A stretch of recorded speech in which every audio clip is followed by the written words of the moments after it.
what's important for you guys as a defense in the early stages of fall camp to pick up where you left off from spring?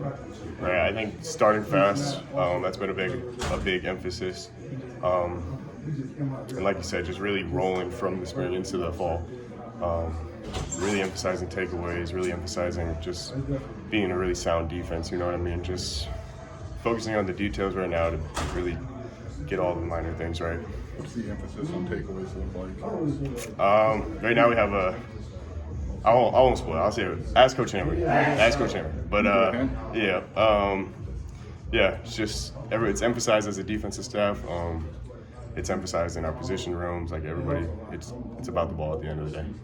This might be a dumb question. We have so many in 2022, right? And like, what do you feel the most? Like, is it a momentum difference? Obviously, getting the ball to your offense is a big deal. But like, how do you feel the most when maybe you're not producing those like you did in that other season? So you're saying, like, how do you feel when it's not there? When it's not coming? Yeah. I mean, it's those guys are on scholarship. You know what I mean? It's their job to take care of the ball. So I mean, if I get the ball out, great. But I'm always going to be going for it. So I understand if it's not happening. You know, it's just a part of the game. Any other keys for this defense? You think trying to get back to form of 2022 and what that looks like on the field? I think it's going back to what I was saying about sound defense. 2022 we're very sound. You know, not a lot of mental errors happening, and when there was somebody always making up for it. So I think it's establishing the identity as well as just continuing to build those minor steps so we don't see any inconsistencies out there. Yesterday, your coach talked about how you have competition within your defense with new guys and transfers and old guys just continuing to get better. So how does the competition within the room help you guys reach these goals? Right. I mean, the seat's always hot. So you know what I mean? Like, if you're not getting better, some guy behind you is. So I think it's that added pressure, you know what I mean, to just keep getting better. And yeah, I mean, if you're not getting better, someone else is. And you talked about, along with the competition, that you guys are really trying to build depth because your eyes are on January 20th to that national championship game. That's a long season. So how does that pressure and the competition aid in the depth that you guys are building? It brings the guys along underneath, you know what I mean? It's developing the younger guys, so we do have that depth, and you know, God forbid, it's a physical sport, something's going to happen. So just having that depth is crucial to a long season. And you talked about like eliminating mental errors. What's your role as a returning starter and really the middle linebacker of this defense?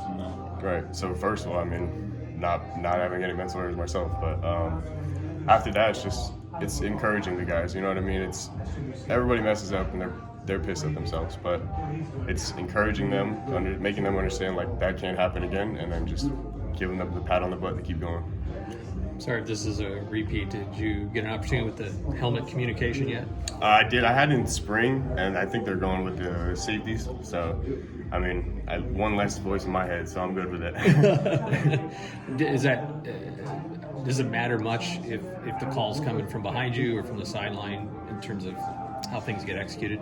I don't think so. I mean, if the offense is very slow, I think we'll be using the helmet communication. But if it's a fast pace, we'll probably be just doing signals with a little bit of helmet communication. You and Kanenda have quite a few starts under your belt now. What's that experience do for you guys as a linebacker core, and it's for the defense overall? I think it establishes confidence, not only in ourselves and like what we can do, but confidence in our teammates that we're going to complete our job and that they don't have to worry about us. You know what I mean? We're going to fit here, and they know that they're going to be there, and so just developing that confidence across the different position groups. With that confidence, is that more responsibility as a vocal leader come along with that, with both of you two? Right, yeah. I mean, I think this year defensively we got a lot of guys who play football, so I think there's a lot of voices. So I think it's not really coming from one area, but everybody's getting in on it, you know what I mean? Which is, in my opinion, a really good thing.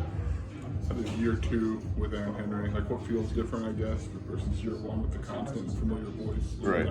Right. I think it's just stability a little bit, you know what I mean? Like, I guess last year it was just going into it was kind of just a little bit of question marks, you know what I mean? So I guess going into this year, it's like, this is what it is, and we're rolling. What are some of the biggest things you've been working on individually with your team to be a good part of this defense? Continuing to practice taking away the ball, focusing on my drops, and then making sure at the point of attack I'm as physical as I can be.